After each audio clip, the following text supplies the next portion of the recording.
पनवेलमध्ये एका वडिलांना 268 मुलं, मतदार यादीतील धक्कादायक घोळावर थेट उच्च न्यायालयात धाव. पनवेल महापालिका हद्दीतील प्रभाग क्रमांक 2 मधील मतदार यादीत उघड झालेल्या धक्कादायक घोटाळ्यानं आता गंभीर वळण घेतलं. एका वडिलांच्या नावाखाली तब्बल 268 मुलांची नोंद आढळून आल्याचा प्रकार समोर आल्यानंतर या प्रकरणी शेकापचे माजी नगरसेवक अरविंद म्हात्रे यांनी थेट उच्च न्यायालयात याचिका दाखल केली. अरविंद म्हात्रे यांनी याचिकेत नमूद केलंय की या 268 नावांपैकी बहुसंख्य नावं उत्तर प्रदेश व मध्य प्रदेशातील तरुणांची आहेत.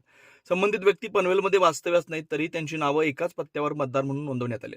हा प्रकार केवळ प्रशासकीय चूक नसून मतदान प्रक्रियेवर प्रभाव टाकण्याचा गंभीर प्रयत्न असल्याचा आरोप त्यांनी केला. एका वडिलांना 268 मुलं दाखवणं म्हणजे मतदार यादीची थट्टा असून लोकशाही प्रक्रियेचा थेट अपमान आहे.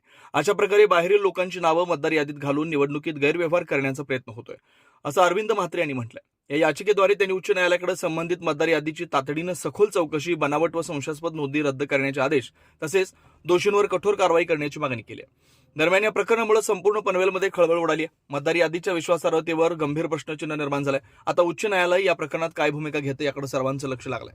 हो, माझ्या पनवेल महानगरपालिका प्रभाग क्रमांक 2 येथील जे मतदार आहेत याच्यामध्ये 2000 मतदान जवळजवळ बोगस आणि दुबारा मतदार होते. या मतदारांच्या विरोधात मी पहिले हरकती घेतल्या होत्या, परंतु त्या हरकती आता ज्या नवीन मतदार याद्या आल्यात त्याच्यामध्ये कुठेही बदल झालेलं मला काय दिसलं नाही. म्हणून मी पुन्हा याच्यावर अभ्यास करून माझ्या वकील साहेब यांच्याद्वारे मी मुंबई हायकोर्टात याचिका दाखल केलेल्या आहे आणि याला पार्टी निवडणूक अधिकारी आणि पनवेल महानगरपालिकेचे आयुक्त यांच्यावर मी दाखल केलेले आहे. तुम्ही पाहू शकता. पुढे काय सांगितलेलं आहे कोर्टाने?